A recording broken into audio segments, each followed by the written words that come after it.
সুপ্রিয় দর্শক, এই মুহূর্তে আপনাদের দেখাবো আমাদের গ্রামের যে বাগানটি। তো এই বাগানটি কিন্তু ইতিপূর্বে আপনারা আরো দেখছেন। তো এই হচ্ছে এই বাগানের একটি নর্মাল গেট। তো এই গেট থেকে মনে করেন আপনারা বাগানে প্রবেশ করার পরে যে কোনো জায়গায় বাগানের যাইতে পারেন। তো আসলে এই বাগানে যাওয়ার একটি উদ্দেশ্য রয়েছে। তো এখানে গেলে পরে আসলে অনুমতি নিয়ে আসা লাগবে আপনাদের, যেহেতু এটা একটি একজনের বাগান। আর এই বাগানটা তারা দেখশন করে এখানে লক্ষ লক্ষ টাকা ইনভেস্ট করছে। তো অবশ্যই আপনারা যদি গেলে বাগানে আসেন তাহলে মনে করেন যে আপনারা বাগানে আসার আগে আপনাদের অবশ্যই করতে হবে, বাগানের মালিক যারা আছে এখানে কর্মকর্তা তাদের কাছ থেকে অনুমতি নিয়ে আসতে হবে।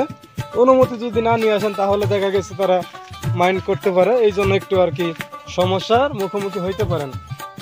তো এই জন্যই তো আমরা ইতিপূর্বে দেখা গেছে আপনাদেরকে এই গ্রামের ভিতরে যে একটি বাগান রয়েছে, আসলে এই বাগানটা অনেক ঘটনা রয়েছে এই বাগানের ভিতরে,